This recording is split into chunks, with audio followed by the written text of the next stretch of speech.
Hello, and you're very welcome to a podcast which is all about the Irish League. My name is Peter Cinnamond, and the final curtain may have closed on the league campaigns up and down the divisions, where Larne, Portadown and Limavady United are your champions, but we ain't done yet. Not even close. As we're going to be looking at the upcoming playoffs coming this week, we ask if this past season's 3-team title race in the top flight might be here to stay, and we're taking a deeper look at this rather highly anticipated Irish Cup final as Linfield versus Cliftonville, and we're going to be previewing it from all angles on this, your latest weekly edition of Kicking Match. Hey now, don't say it's over, because it's not. We have a Irish Cup final on the way. We have playoffs for promotion/relegation, European flavoured playoffs as well. But we know we're going to spend a bit of time looking forward to the big final coming up this weekend. And I'm going to be joined in the company of the Around the Grounds crew. It's Joe McCallion. Doing well, Peter. And Ross Welsh. How are we? We're doing good, and of course one of the reasons I brought these boys back is because they represent both sides of this big cup final coming round. The end of the season has very much petered out for you both. What has been the feeling? Has it been one eye on this for a couple of weeks now? I think we've had both eyes on it, to be honest, looking at our split. To be entirely honestly, not very good. With you being a red man, of course, Joe, and Yes, yep. I've had a couple eyes on it since the Coleraine match. Ever since then, I've been all in, and now it really is time to decide if we're going to have a good season or not. Well, a team who had an excellent season, great seasons for both of your teams, of course, but the team that won out in that three-way title race was eventually Larne. We did not see the 17-goal epic swing, part of that being that Coleraine had decided they were prepping for the European playoffs a wee bit early. So despite what happened at Windsor Park, didn't really matter what was going to go down there. Larne won out 4-0. They were able to celebrate at Windsor Park. And I know for pretty much the past week and a half leading up to that game, everybody was saying they're champions and all that type of stuff. I doubt Niffle had booked a helicopter just in case they had to fly the trophy back to Windsor Park. But they win out against the entire league, but of course your two teams. It has been an historic season for Larne. You see all these stats from Marshall Gillespie talking about goals scored, goals conceded, victories at home, all the rest of it. When your both teams look back on this season, what will it feel like? Will it feel like you were just outdone by a far superior team? Because both teams increased their points total. Both teams ran it close enough. You got big wins in big games, but you're leaving without the Gibson Cup. Is it a weird feeling knowing that there's been improvements? I think for us, we'll probably not be as disappointed as Linfield might be. I think Jim's performance with the team this year has probably surprised everyone. I think we weren't expected to be up and around the top, certainly not competing and challenging that late on. What killed us towards the end, obviously losing Cricky and other transfers there in January, as well as injuries. So come the end of the season with the squad that we had, it was tough to still compete at the top. But overall, I think it's been a pretty good success and a good start to Jim's time at the Reds. So it'll be good to build on this season. Hopefully we do over the summer. I think from a Blues point of view, it's a little bit more disappointing because we were, I think we were 5 or 8 points ahead around Christmas time, and obviously when you don't win at the end of it, that'll bring that pang of disappointment. But with Larne, there's always going to be a degree of not accept it, but you can sort of make your peace with it, in that they're this juggernaut, and they're always going to be hard to stop, and they're always going to be there. Feels like they never lose, but obviously, a team of Linfield's size and stature, we've got to be winning the league maybe every other year. And obviously to lose out twice in a row is the most disappointing thing, I think. Is there slight concern within Blues fans that this could be a team that runs away with it? You respond to them winning last year, do better, but they do better as well, and you came somewhat close but missed out, really due to your own results against Larne, miss out due to that. Is there a slight worrying feeling that this might keep going? I think there's a big worry of it because we all know how valuable the European money is, and the rest of the league almost got away with one in that Lauren got very tricky draws in both competitions and couldn't really advance to the group stage. Could be a totally different story this season. Get a lesser team. Obviously, the more they're in these European competitions, the seeding goes up. They might get seeded at some point, and then there's that clear route to the group stages. And once that Conference League group money is coming in, they could really start to pull away. And I think the annoyance from a lot of Linfield fans is that this was such a doable year to stop them in their tracks and get back on the more of a level footing. But we've let it slip away, and hopefully we don't look back in obviously next year, but maybe 3-5 years into the future and think we haven't won a league in 7 years now. We'll trickle down to the rest of the league here, because as much as both Cliftonville and Linfield, and maybe a lot in Glentoran into this as well, we'll be worried that there could be even a small one, a slight gap emerging if Larne keep improving, pushing forward. We don't know what potential European money could totally take them to another stratosphere. But you look at all three teams at the top. Larne increased their points total by 7. Cliftonville also increased theirs by 7. Linfield increased theirs by 8. So it's pretty much like all three of those teams got better in parallel. So that means throughout the rest of the league, they've gotten worse. There is a chance actually that this is now we talk about this top 6 that hasn't changed in 5 years. There's a chance maybe we could see a further breakaway with these three teams. We know about Cliftonville looking to go into a more fluid, full-time, semi-full-time model. Linfield are sticking with it. Larne out and looking back. So as we are very much 2 feet into this full-time era, we could see these teams start to take off as if they haven't already. Yeah, it definitely feels like, as you say there, you can see it in the points that it feels like the three teams are sort of taken away. It feels like it as well when you're at the matches and you're there. I mean, I think at the start of the season, we were talking about Crusaders and the squad that they had, and we were quite positive for them. And it's been quite a shock that that hasn't happened. And well, we say it every year with the Glens, so it's not too much as a surprise there. But I think you're right. It feels like those top three teams, there was like, I don't know if you'd say a bit more of a professionalism about it, but it feels like those three are sort of cementing themselves as like the teams that are sort of moving away from the rest of the league. Although I even felt like there was a wee bit of a separation between the top 6 and the bottom 6. Well, I suppose the middle wasn't too much really, but the bottom half of the table really felt like it was quite a bit away from the rest of the league. The top 3 teams have added to their points totals there, but I think you have to factor in that a really bad Newry side, a really bad Ballymena side, and then Glens and Crews both in transition. They'll look to be back next year. And then, sort of the teams in the middle, I'd like to see whether they've picked up more points or not. It feels like, certainly from a Linfield perspective, Dungannon, I think Glenavon snatched a point against us.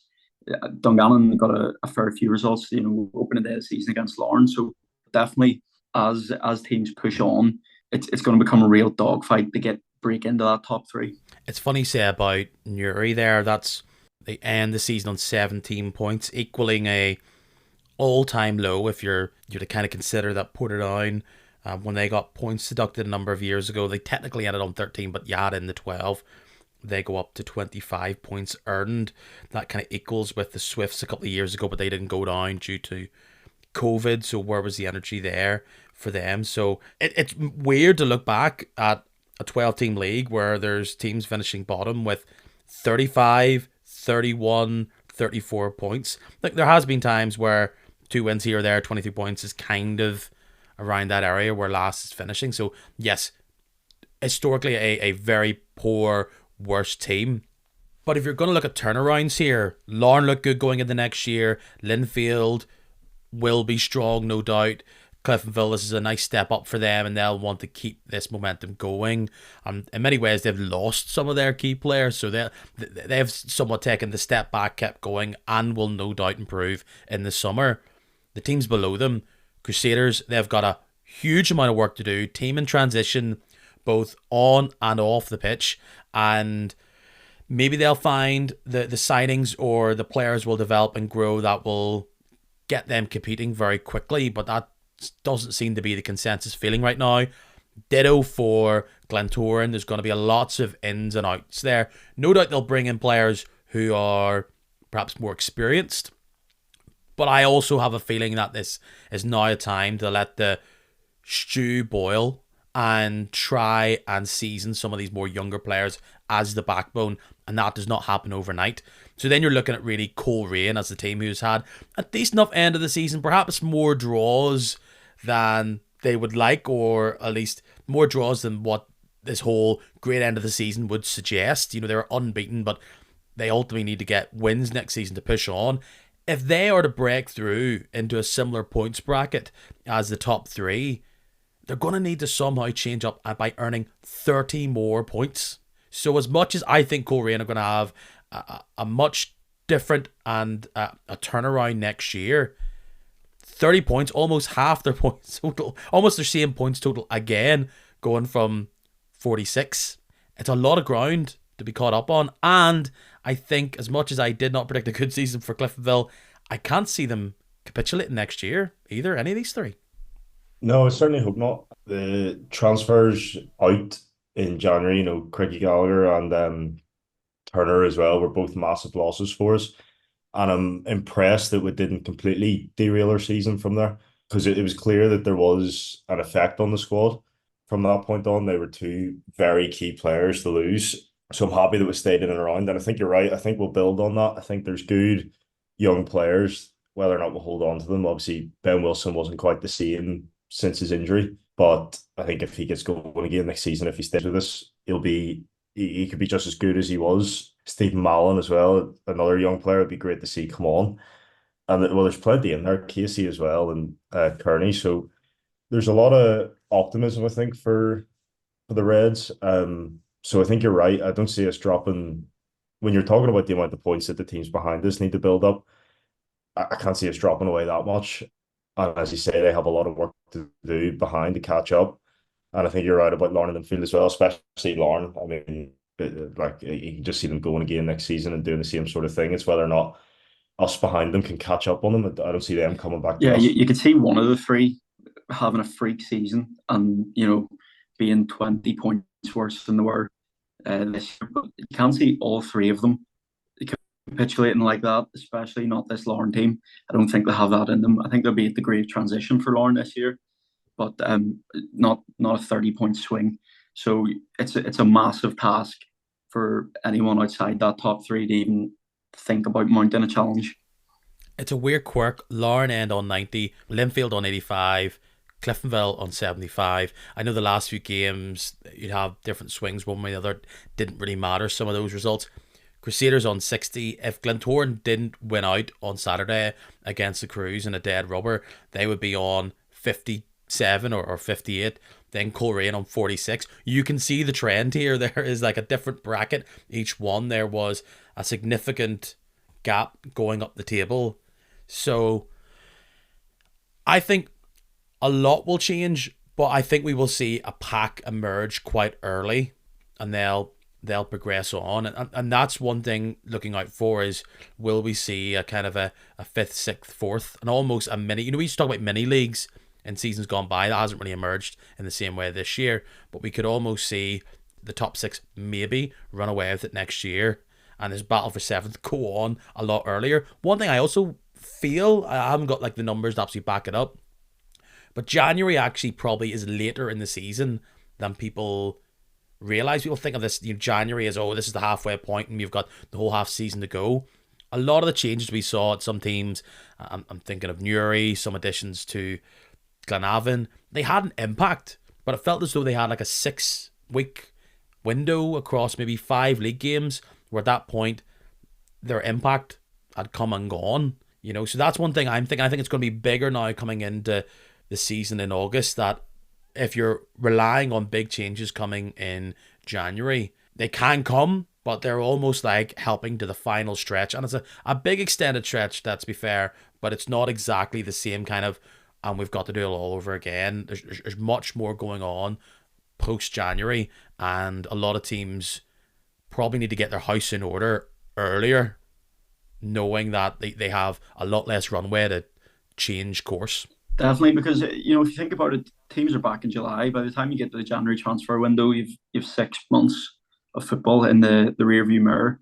So it's more there's more of an impetus than ever on the summer window to get things right. And obviously there's teams that have invested well. Andy Ryan, January signing, Cricky Gallagher.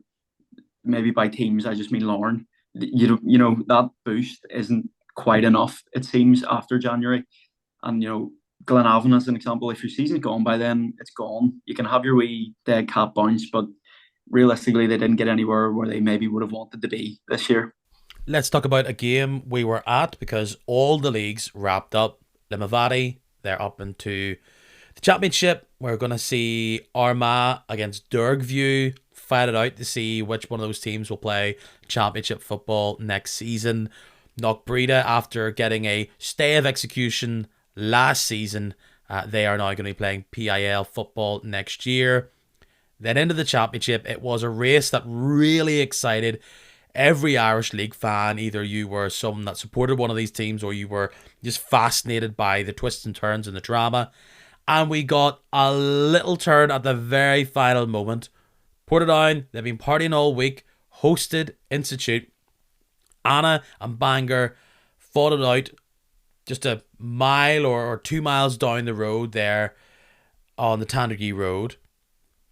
And it was a situation where Institute needed to win. Bangor and Anna needed to draw for the Northwest team to sneak their way up into second, sneak their way into the promotion playoff, and via an injury time goal, they did it. What a mad Friday night for Institute, a team who probably their fans wanted to believe, but there was something in the back of their head where let's not get our hopes up too much. We were all there together to watch the game. Huge for Institute, but also commiserations, disappointment to both.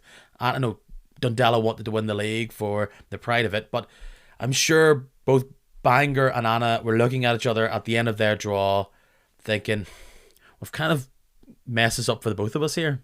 Yeah, there was that. I don't know if you saw the photo on Twitter of the two sets of players just falling to the floor, all 22 of them. It's rough but it's also incredible. I mean, I don't think any of us saw that result going that way. I mean, as you say, we were there and we were talking about it more just expecting a goal to come in the other game. I don't think we thought it was actually going to be a draw with Institute sneaking a win at the end. But it's absolutely incredible. It says a lot for that league, just how competitive and how tough it is, for Newry going down and whoever else, if it's Ballymena that go down as well, how tough it is to get back out of that league. I mean, what was it? Did you go from fifth to second with that goal? So it shows you really don't want to be down in there. But I don't know what you thought. I thought it was a wee bit of not a nothing game at the time. It didn't feel like there was that much on the line. Maybe that was more just Portadown. They were done. They were waiting to lift the trophy, but the goal was coming for a good 5 minutes at the very end, and seeing them celebrate with their fans, and it's a great thing for them traveling that whole way down. It was great to get the celebration with the fans. Yeah, it was all very day after the Lord Mayor's show, and Niall Curry said himself after. I think a few of the players were still on the beers, the Ports players, and then at the start, Institute were sort of playing the same way. Not much to play here, and then I don't know if they've got word that the other game's still in the balance. Let's give this a proper go. And then it was a real siege on the Portadown goal for period at the end. And yeah, I think they got their just desserts in the end. I think Institute deserved the win. And as Joseph said, the scenes were brilliant. A club that have been up in the big time and over the course of the season, they deserve to be having a chance to get back there. Table doesn't lie, as Niall Curry wanted to remind everybody at Shamrock Park on Friday night, and I totally agree with your assessment. It felt like a game that didn't have a whole lot of zip, a whole lot of intensity from the start. Portadown looked to just play out the game. They had a few chances, didn't really take them, and then Institute held back. Were able to just use that final big rush, get the goal, nice little pass and move to get it to find a bit of space in the box, and it came so late on that Portadown just, well, it would have been harsh on them to respond, but there had been that little back and forth from the 97th minute winner, which very much helped Portadown under the title that they got at the Brandywell, and of course the back and forth from that was because a lot of Portadown fans rushed onto the pitch in celebration for that goal. And I know in my rule here that I am saying that no fan should run onto the pitch, player safety, etc., etc., etc. But the Institute fans running onto the pitch and making it very clear they were running onto the pitch. They ran far into it to celebrate with their team. And there must have been about 3-4 minutes to go. It was not really a last minute winner at all. I think they made a statement with that, and I understood the little jibe and the little poke that they had there. And you've got to tip your hat to that kind of football. I don't want to call it pettiness, but there was a little jibe there, I thought. Great for Institute, dark horses from the outset. I always thought that of all those three teams outside of Portadown, if they were to get into the playoff or win the league, all of them were unique and different. And the qualities that Institute had were chemistry, were fitness, drive, determination, hard work. And that performance on Friday night was an epitome of that. And now they go into a game against Ballymena. I don't know if it's of all the three, it's the one that they would want to have, because in that situation Ballymena are going to play out. But Bangor and Anna, I think, we're really going to take the game to Ballymena, and this is going to be more nervy for them than it is for the championship team. Like, the stats say that you're going to highly favour the Premiership team, and for weeks and weeks and weeks I've discussed and pondered, is this the one time where maybe the championship side might be favoured? I don't think that's the case, because I do feel as though Jim Irvin's finally found a coherent team, a team that kind of works together, and they're scoring goals. And they've had to play a few big games themselves and trying to get away from Newry, which they eventually did. The one thing Institute have is they don't have that same kind of pace and freneticism. They'll catch you on the break, but they're a more assured side, and that might benefit, that slower pace I think might benefit Ballymena. And I think if Institute are to squeeze by, it's not going to be some sort of 3-0, famous last words here, 3-0 at home, hold the lead. It will be a low scoring affair. That's of course if Institute are to do it. So every single one of them are going to be a different task, a difficult task in that, right? So I mean, Institute go into it from being at near the bottom of the championship. They now have the chance to return to the top flight. They'll have to do it across two legs. Does your gut tell you one thing or the other? Having a look at the Institute side, we got a chance to look at this highly touted Leopard at the back. He is a big boy, and he's very assured in the ball, and he'll take care of everything that's in the air. He came off injured in that game. He'll probably be a key player for them in that playoff. Yeah, I definitely like the look of him, so I hope the rumors are true. I think your assessment there is pretty fair. In that I think you could see maybe a similar game, obviously with a bit more edginess and nerves to it, but a similar game to what we saw against Portadown, where Institute will sort of just know if they don't make mistakes, they might be okay. I don't know if Ballymena will tear them apart as such. I think they'll just be structured and stick to just do the simple things and do them right. I think they would have been a bit more confident pre-split. I think, as you said there, it's starting to look like Ballymena finally got a hold of things, so they're looking a bit more threatening now. They're maybe not quite it's not quite the sort of game you would have said, 8 games ago. You would have been saying, actually, there's a really good chance here that we're seeing two teams go down for the first time in a while. I think Ballymena will still do it. I think they'll edge it out. I don't think either team's going to run over. I think it will just be like a 1-2-0 either side. Yeah, I fancy a real patchy affair, not much, a lot of risk. Should have been in the championship relegation playoff last year, but they got the reprieve because of the Warren Point thing. So what a story that'll be if they manage to turn that around. And I feel like I can't pick a winner. I saw Jim Irvin did an interview today saying all the pressure's on them. And it probably is because, Institute not expecting to be in that situation. Maybe that'll coax them into being a little bit more free-flowing, but I can't see past a real edgy, low-scoring affair like you've both said. Before we get towards the cup final, there's really not a huge amount to say about the games that happened over the weekend. The main thing that needed to be decided on Saturday was who was going to finish 7th and go into the European playoff. Carrick Rangers held their nerve against Glenavon. They now go on to a game against Crusaders. Meanwhile, Glentoran will play Coleraine in the other semi-final. It's one of those weeks where it feels like it's not a big story other years, but since last year, this is how we found out the whole drama with Warren Point not getting their license. It's somewhat interesting, and the little bits and pieces that we saw from what I described as licensing day was that Anna United, if they were to get up, they would have played at Shamrock Park. That would have been surprising, but also very interesting after the setup last year was that if they had gotten up, they were going to go and play in the Coleraine Showgrounds. With that, then we have some teams that, if they get into Europe, can't play at their home ground. Lar not being one of them. I don't know what the process is. I don't know how they add a little bit of magic dust to their turf at Windsor Park, but they'll be able to play Champions League football there. Kenny Bruce, finish the story, play the music. Now, if Carrick Rangers do get through, they will actually be playing their games at the Ballymena Showgrounds. So, Carrick Rangers finish off a record-breaking season for them. Highest position, highest amount of points. I think we're talking games won and all the rest of it. He was a contender for Manager of the Year last season. Stuart King's done a great job going back-to-back, and now he gets to have a go at potentially getting Europe. Some story if he pulls it off.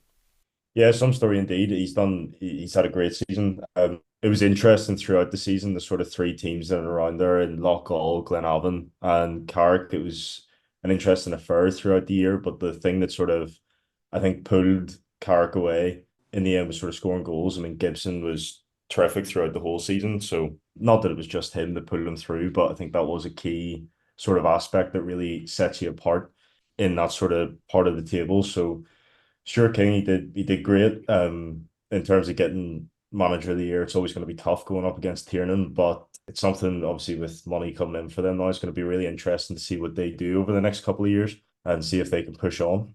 I think how you can really praise Stuart King is that you just see Carrick as a Premiership team now. You know, they're never really in the discussion for relegation, and the fact that people are sort of looking at them seventh and saying, yeah, it's sort of a testament to where he's bringing that club. We now look ahead to a big week of football outside of the Irish Cup. We have the European playoff semi-finals on Wednesday. We have the first leg of the promotion to the Premiership, promotion relegation playoffs. Actually, both of them are happening on Tuesday, the 30th of April. And then the second leg is happening on Friday. So quick turnaround within the final of the European playoff happening next Monday, the bank holiday Monday. So it's a 3 p.m. kickoff, and there's lots of great coverage of that happening. So you think the streams are over by BBC? They're still there. So outside of the cup final, lots of great coverage still coming your way. And, your boy will be back next week to chat about it all. Irish Cup time, big final, huge crowd preparing to go to Windsor Park. It's Linfield versus Cliftonville. It's a really fun and exciting week now. A nervous week if you're a supporter of either team. I would say that Linfield are the favourites going into it, but only just based on the season that they've had and their success in other cup competitions. Ross, based on that you missed out on the league, you came close, but you also have a League Cup sitting at Windsor Park. Are you concerned a touch about the team not having the same, being complacent, perhaps, being just another final, or do you like that experience that the team has, that they want to go out and right the wrongs of not having the Gibson Cup? I think because the league is so fresh, I think the boys will be up for it. And I think I took a bit of stick last year on the podcast for saying that if we only won the League Cup, it would be a poor enough season. But I'm just going to say it again, because for Linfield it is. Just a League Cup isn't enough, and it doesn't satisfy the fan base, which the pressure dial has been cranked up to 11, and I am beside myself already. We really need to win this, or else there's a real grey cloud over this season. Because this is not about European football. This is all about the history of winning the trophy, getting one over on a big time rival in the league. Except for Cliftonville, there's a lot more on the line from this. They have struggled every time they've got to the final. They haven't been to too many in recent times. And Joe, I've always felt that when you talk about the Irish Cup to some Cliftonville fans, they almost talk about it as if it's like some sort of like fantasy competition. It doesn't really exist. We play in it sometimes, but we're not actually in it. You know, it's like whatever it is, Ireland in the Eurovision. Like we're not actually going to win it. We're there, but there's no point dreaming of anything happening. You're there. You're one game away from it. I feel as though because you got one over on Larne, and because you've been able to somewhat freshen this team up, there's a certain confidence about Cliftonville that I didn't expect. I feel they're more bullish going into this game on Saturday rather than feeling a bit meek and worried and we'll try our best. There's something a bit more confident about them. Do you feel that as well? Yeah, I definitely do. I feel, as you say, that game against Larne, like it was very controlling. I think we really looked at our best in that game. Obviously, the split that came after, I think it just showed, the league was gone. So I wouldn't be looking too much into our results and the preparation. Although obviously sometimes that can hurt you, as it's happened to the Glens and stuff in the past with their, one eye on the final.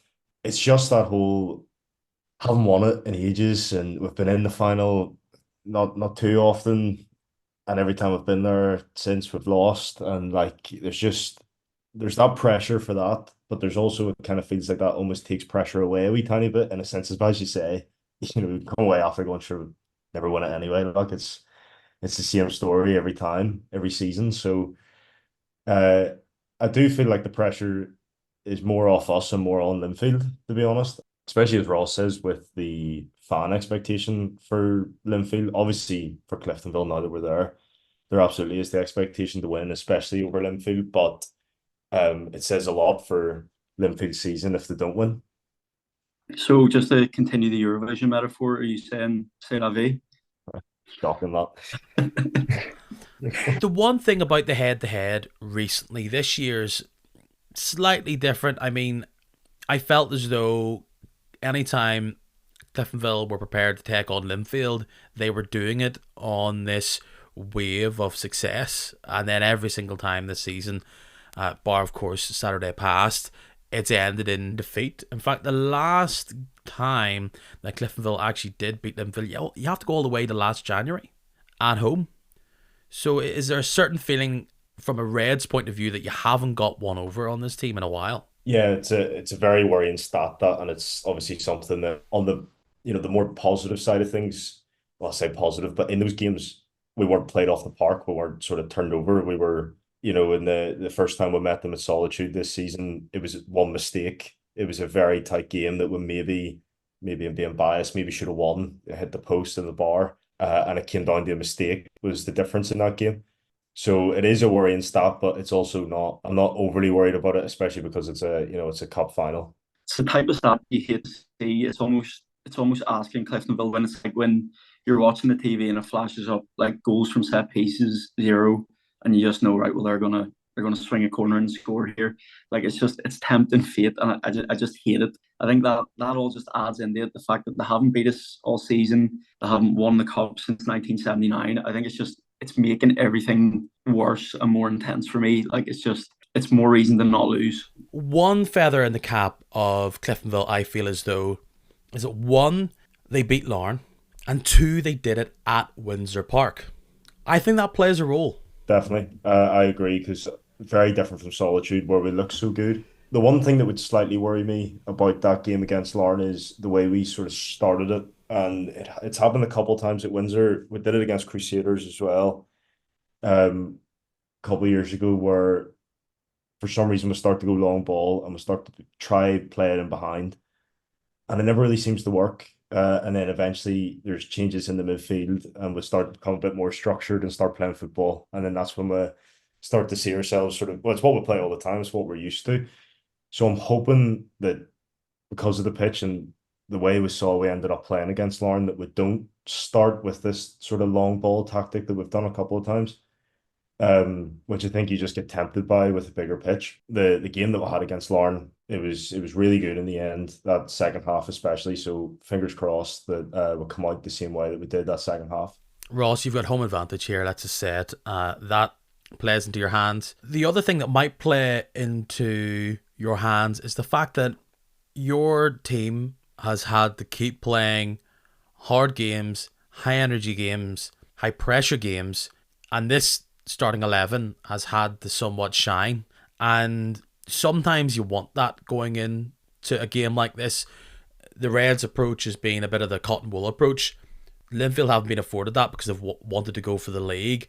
Are you hoping that that is a benefit to David Healy's side, that they're in here ready to go and they're not trying to stretch out thinking, how do we play these big games again? Yeah, I think that's been the strategy in these last two matches. That lineup against Cliftonville at the weekend there was bonkers, in that we have a cup final next week. Against them in that ground, let's talk about it, and it was your starting strongest 11, pretty much. Against Yeah, a mix of Cliftonville's fringe starters, senior players, and a couple of youngsters. I'm surprised that game was so, let's say, mellow. Let's just say, yeah. the tackling was fair. Let's just describe it as, rather than firm. Delicately put. It's just I understand the logic in playing that team. However, against any of the other 10 teams in the league, just talk about showing your hand. And it's not as if we're blessed with the depth where this could all be a big disguise. If that's the team again next week, not shocked at all. I don't know. David Healy's paid the big bucks, and I'm not, so maybe he knows what he's doing. But I just think it's risky, to say the least, to play that sort of team. However, the fact that we have been playing the tough games, I like that, and I think it gives us a bit of an edge.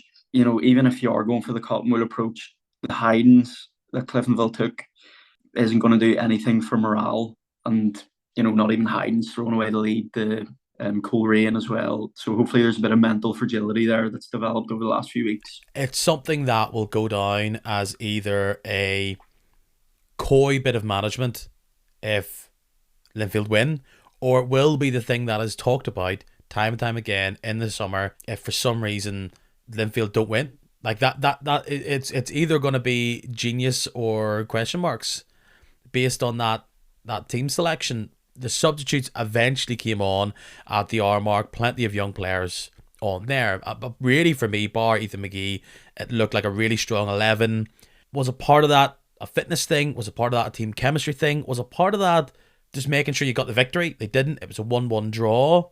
The question, you kind of alluded to it, the question is, how much of Linfield's hands did they show? Or is it going to be a complete sleight of hand, a different reveal? And we'll get to the teams later. I am so interested in what these teams are going to be going forward. Like, Joe, talk about that. Linfield will want to claim that playing all these games, getting their 11 up the top, peak fitness is what they want. Are you confident, happy that Jim started to somewhat wind down his team, preparing for this big game, or you got some concerns? I think I'm kind of split on it. I think considering the league was gone, it's hard to even make those other games competitive. So the actual competitive nature, which is the bit I would be more worried about, the sort of mental side of playing big games, is where I would be more concerned about. In terms of the teams that, the team that we were playing, like we had Pepper start or play a full 90 minutes against Crusaders, and Kenny and stuff played as well. So in terms of playing your more fringe players, I don't mind that. He still had the bigger players playing and getting minutes and keeping fit and keeping match fit. So I don't see an issue in terms of play the team that's going to start on Saturday, more than likely. It's more, as I say, the bigger concern I would have is that we didn't keep ourselves in for the title race, so that we could have still had the competitive nature, the real sort of, this is a huge game that we need to win. That was gone really when Lauren beat us just before the split. So I don't think there was much Jim could do, and I think he's probably done the right thing. Looking ahead now to the game, I've asked you to both work on a little bit of homework, pick out what you think the starting 11 will be. We'll start with Linfield because they're the team that, as we alluded to, might have already told us exactly who might be starting. They made one change on Saturday compared to their game against Larne. There's no doubting they played the best team they could possibly against them, which they couldn't win out in that game. Like, formation's interesting. It's trying to fit these players in. There is the odd injury or two. Like, there's no question Johns is starting the nets.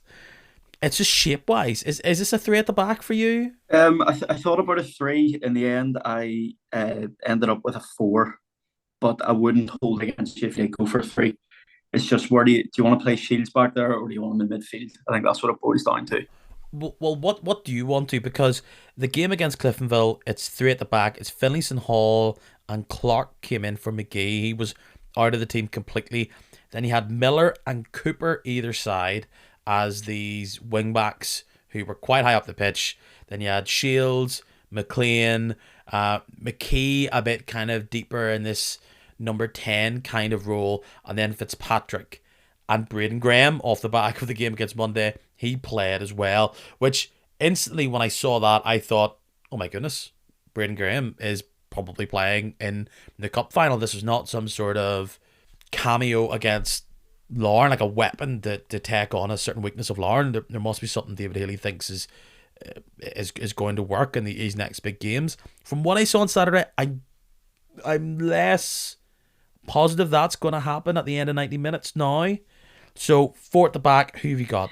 I've got Clark and McGee as the fullbacks, and then Hall and Finlayson centre backs. Rather than Newbury, he wouldn't fit in there? No, not for me. Not for me. Especially if you know there's links that he's going to Cliftonville. Not that it really matters, but just it plays in the back of my mind as a fan. So Clark comes back in. I couldn't really decipher why McGee wasn't there on Saturday. I mean, a player who's really come to the fore for Linfield. Was had a massive game against Cliftonville just pre-split. I felt was a real match winner there and gave them nightmares. So he comes in there. I kind of like what you're going for there. So if you've got four at the back, how does your midfield and attack? How do they get themselves set up shape wise? You could call it a 4-2-2-2 or a 4-2-4. But I've got McLean and Shields as your midfield. You're nailed on McLean and Shields. Yeah, they've got to be starting.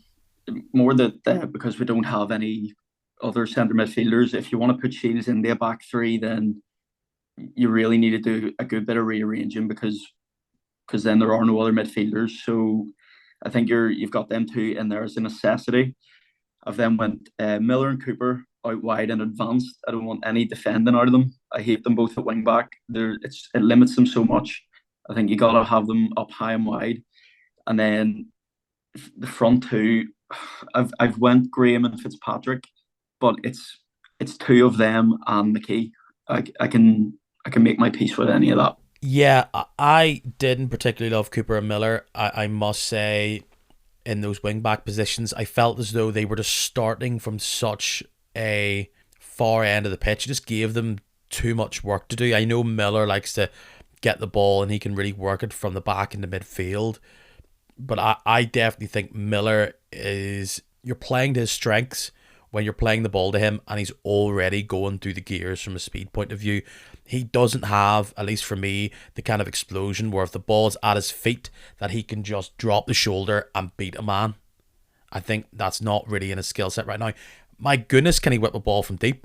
You can't doubt that, and perhaps it'll be a bit more of a different angled sort of set up out wide. I think Miller and Cooper do start out wide. How deep they are, I don't know. I think it's because of the midfield. That's the problem, because Mulgrew, by all counts, is out. Archer's been trying to come back, hasn't been into the team. We saw that bench on Saturday where you had the likes of just teenagers, Kieran O'Neill. I mean, he's just 16. You're not going to throw him on in the final. If you do, I thought he's very impressive, got a great frame, but I can't see it. So then you look at up top. Fitzpatrick is absolutely nailed on for me. And then you've got to wonder, what do you want to do? Do you want McKee to come on with 20 minutes to go? Or do you want Braden Graham to come on? Who's going to be more impactful?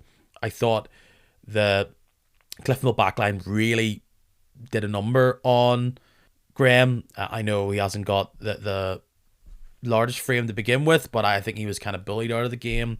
And again, there's questions about intensity in that match at Windsor Park. So I I think we're going to see very similar, unfortunately. I think it's going to be three at the back: Finlayson, Hall, Clark, Cooper, Miller, McLean and Shields, and then maybe Annette comes in to start, but it's Fitzpatrick.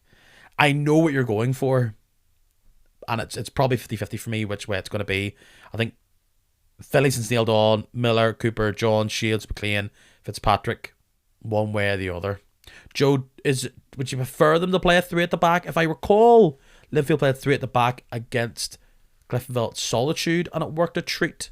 So would you rather them change it up, or are you happy to see Miller and Cooper having to try and drive the ball from pretty much the halfway line? Yeah, I think like what Ross was saying there about Cooper and stuff being pushed back into defensive roles, I think I'd much prefer to see that because he's obviously a brilliant player, but he is nowhere near as effective when he's having to play so deep. So in terms of, three at the back, I think that's more where it's important how many players you're getting into that midfield and, the quality of them in there. So if that's how Linfield are going to set themselves up, let's look at Cliftonville, because it's not as clear because there has been such rotation and different players brought in.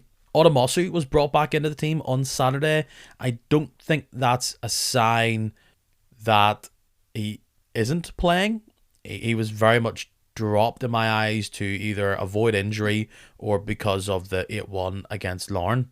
So my gut tells me that he's been brought in to try and get himself prepped for that game. He's been number one pretty much all season. It will be a big call to suddenly change at the guard side. I think you'll see three at the back, as we've seen for a majority of the season for Cliftonville. That isn't going to change. Addis Casey Burns, the three. Yeah, that's who I have. That's exactly the way I've gone so far. Kearney outright, Young Player of the Year nominee. The question will be on the left. I can't see Reece Jordan being put in there, but is Sean Stewart fit? That's what I'm pondering. I have it in brackets there right beside him. It said Sean Stewart if he's fit, which hopefully he is, because I think it's a wee bit more of a worry if we are looking at that position without him. If you're having to bring on Malin at full or at wing back, having to do a bit more defensive work, it's not quite the same. So I'm hoping it's going to be Sean Stewart in there. Is that the other alternative? It's Stewart or Malin, really? For me, that's the way I'm looking at it. Yeah, I can't see what other way we will go unless you're asking Chris Lowe to play as like a centre half for a game and pushing Burns out the left. But I don't see us doing that. I think that's too much of a risk. Roy Hill in the middle, alongside Ronan Dock. Yep, that's how I have it. Who else do you add in there? Or See, this is, I feel like I've gone a bit more, the more I'm looking at it, the more I'm not too sure. At the moment, I have Curran in there. I was between Curran and Lowe because it seems like Lowe is back. He was in the team there again. So the reason I've gone for Curran is the difference he made in that Lauren game. We really shaped up when he came onto the pitch and looked a lot more solid. I think he really made a huge difference, and he has done. Sort of second half of the season, he seems to be trusted a bit more by Jim, and he's made a real difference in the team. So I think I'm going to stick with Curran, although I do think it is. Yeah, I think it's slightly defensive looking at it. And then it's Ronan Hill +1. Recent history says it's going to be Ben Wilson. Is that who you go for? Yeah, I have it down as Wilson as well. I know he hasn't quite been the same since his injury, but with the way he was before, I think he's the obvious choice in there.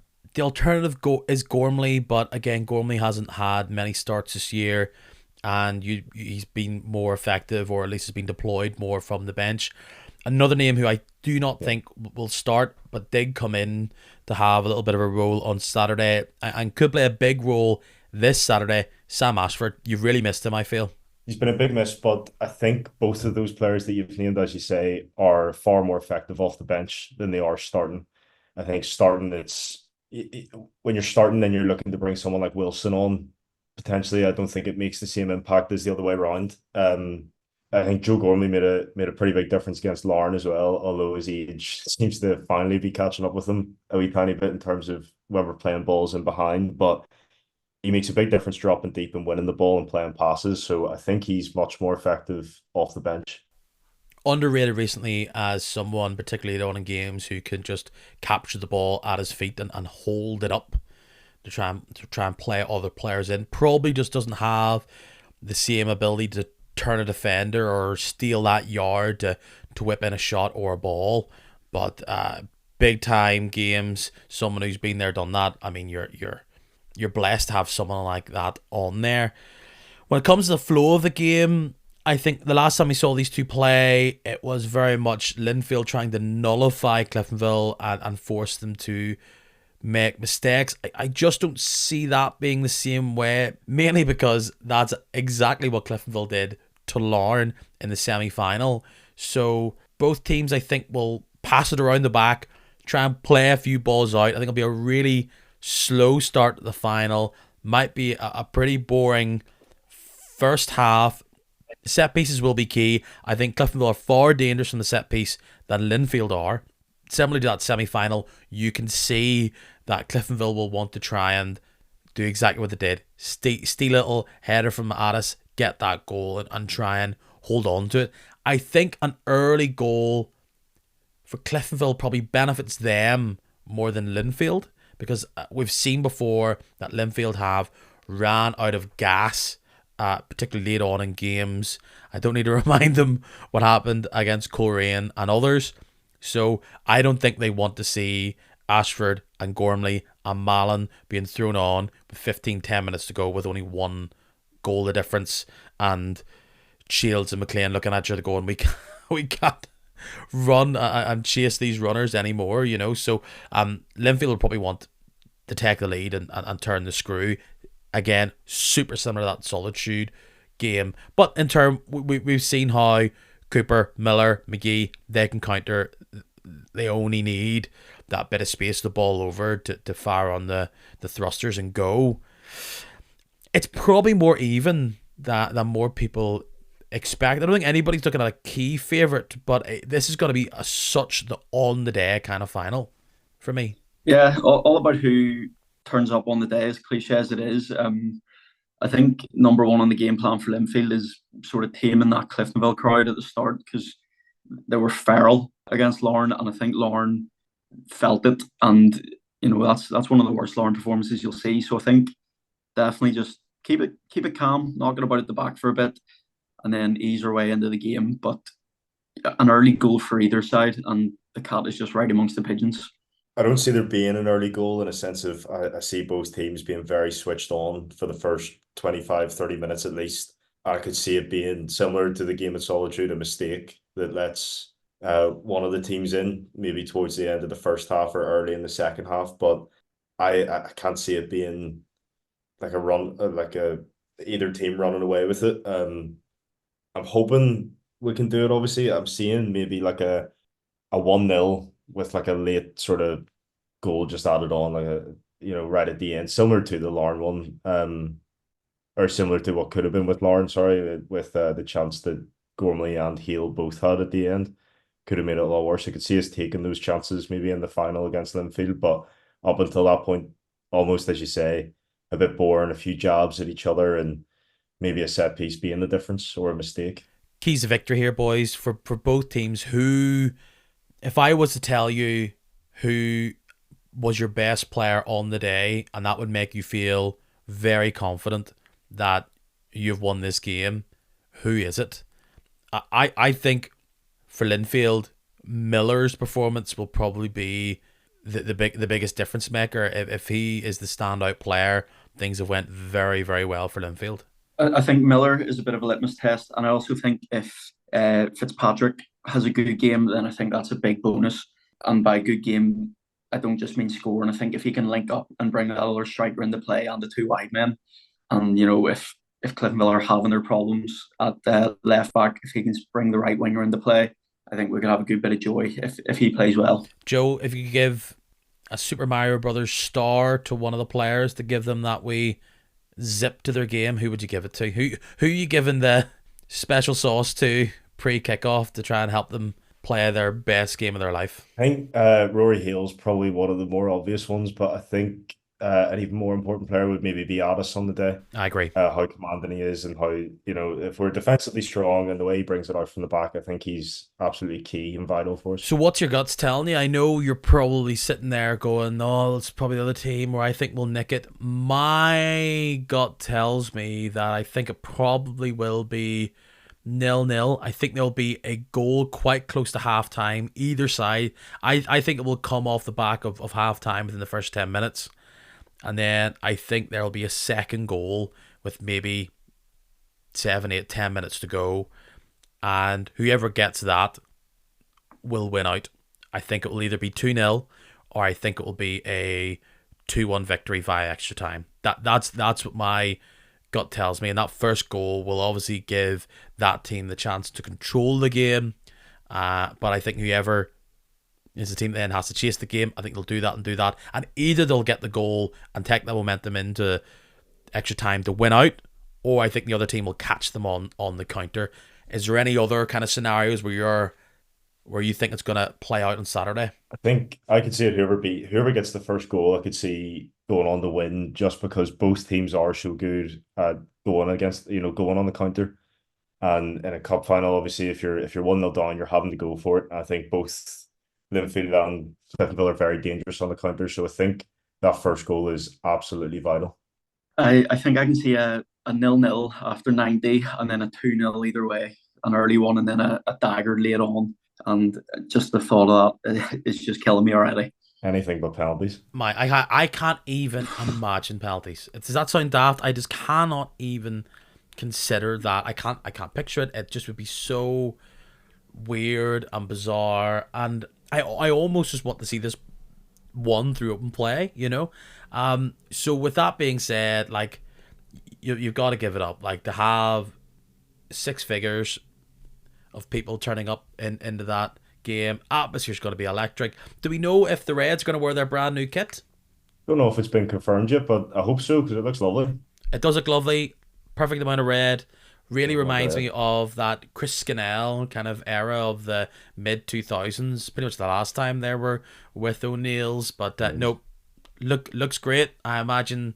I don't know. Well, because if Linfield have the red on the sleeves, could we see maybe Linfield on the white? Just depends. I was just thinking that I think we wore blue when we played them, but there's a decent amount of red in that top. But I'd like to see us in blue. Just we're the home team, Is there too much red on that Linfield top, is there? There is, but that's a different conversation. So there's our predictions for Saturday. Just going to be such an immense occasion. Did we both sneak tickets? I did. No, I didn't, unfortunately, with that mess with the link. So if anyone's listening and is giving away a ticket, drop us a DM, please. Dear football insiders, sort a brother out. So yeah, that it's great to see this big showpiece to end the season, and then of course we have all these other games. So let's, with that now sitting there, we can file in our homework, get it sent off. Let's just quickly look ahead to the games that are happening elsewhere. We have Crews against Carrick, Glentoran against Coleraine in the European semis. This will all be wrapped up by the time you hear next week's podcast, which will be reviewing, obviously, this Irish Cup and maybe the season as a whole. Crews against Carrick, I think Carrick fans will be sick of people bringing up that 9-0 game earlier on in the season. I'm definitely not predicting that for this one. I think the inconsistency of Carrick will probably be found out here. Crews, back them in big games. I think they'll win out. I agree, and they had a really good split as well. So I can only see it going the Crusaders, and maybe pretty comfortably like a 3-0. Yeah, have to agree. We saw Crusaders reserves at the weekend there. All eyes clearly on these next couple of games. So yeah, comfortable enough Crusaders win. There's something that tells me I should back Coleraine to beat Glentoran based on this end of season that they've had up at the Oval. But I'm hesitant. Are you hesitant to back Coleraine in this game? I'm hesitant in that I just think Glentoran will win. To be honest, I just fancy the Glens to put it out of the bag. I've done out my March Madness bracket, and I just have the Glens going to the big dance at Seaview. Tight enough game, maybe just about edging through on the day, just with how Glens have been this season. They've been obviously quite disappointing. So it'd be a nice wee end of the season for Coleraine. Yeah, it really, really would. Regardless of who gets through, and I'm gonna have to back Glentoran there. I just think being at the Oval will help them. They finally got that victory for manager Declan Devine against the Crusaders reserves. They'll come good in that probably.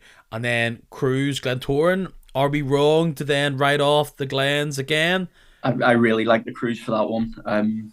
I don't think they've beat the Glens this season, but I just think that game factor, Baxter's farewell, it won't be if they win.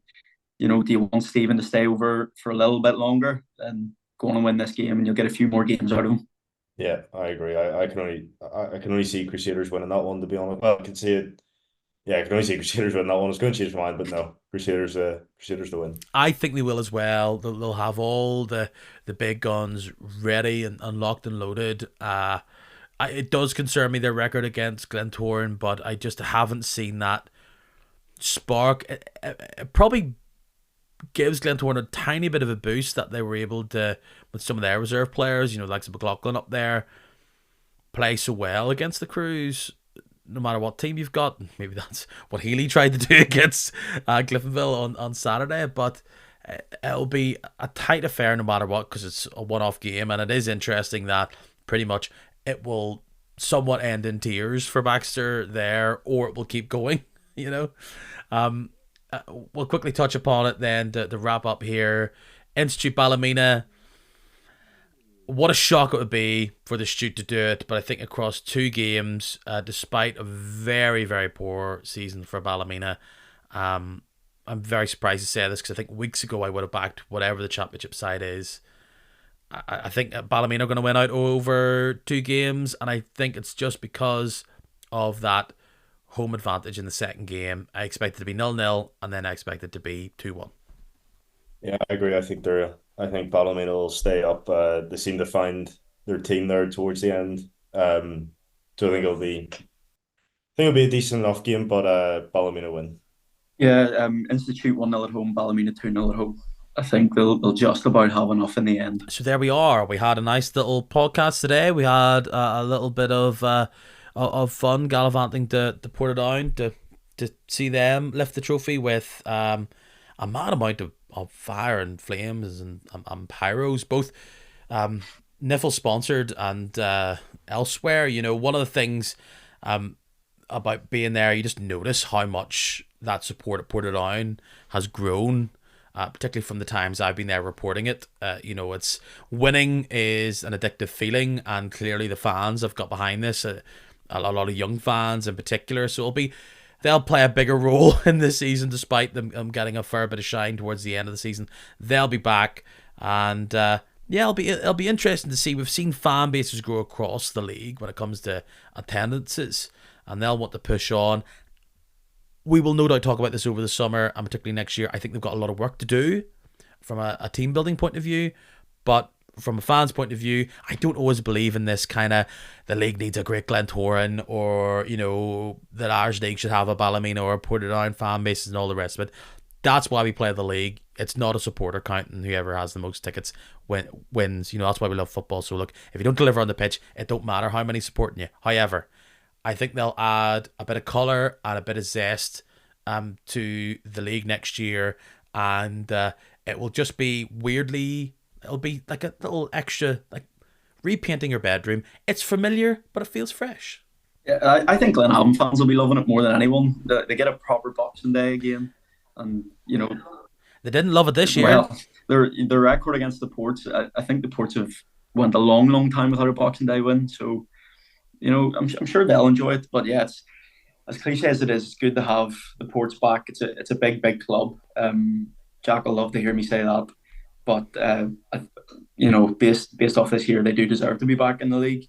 So, welcome back, and we'll see how long they last. Finally, boys, around the grounds, and I've been popping you all season, plenty of appearances, and we might have a little summer residency as we make ludicrous comments on kits and transfers and whatever other bits of drama that the Irish League love to throw up. So I ain't over yet. I'll be back next week, and no doubt there'll be other things that will tickle our fancy. Did you back the award winners, end of the season, player of the year, all the rest, young player, that kind of malarkey? Yeah, I smashed it. I don't know if you can hear my smug grin through your speakers, but I had Kyle McLean from pretty early on, and it turns out I know football. So or you know how Irish League managers and all the rest vote. Yes, there you go. Ross and Joe, how can people find you? Joe, think of a fake account so you can tell us all. So at Around the Grounds NI on Instagram and TikTok, AT Grounds NI on Twitter, X, and then I am Ross Welsh 8 everywhere. Instagram, I'm Joseph McCallion 24, and my Twitter is on our Twitter because I generally forgot again. So I should really just make it all the same, to be honest. I'll look into that. This is like the Matt Damon bit for whatever late night that was. And Joe literally doesn't remember. Boys, been a pleasure, been a delight. All the best in the cup final. We're looking for drama, we're looking for goals. Can't believe we're here pretty much at the end of the league season once again. But like the wheel of time, it will turn and it will come back, no doubt, sooner than we all expect. Thank you. See you next week, everybody else. Chat soon. Thanks for having us, Peter. Great to be back, Peter. You know the score by now. You can follow this podcast on Instagram, Facebook, and or Twitter. It's at Kicking Match on all of those platforms, and you may want to join a club. There's hundreds of people in this club, and it's free to join.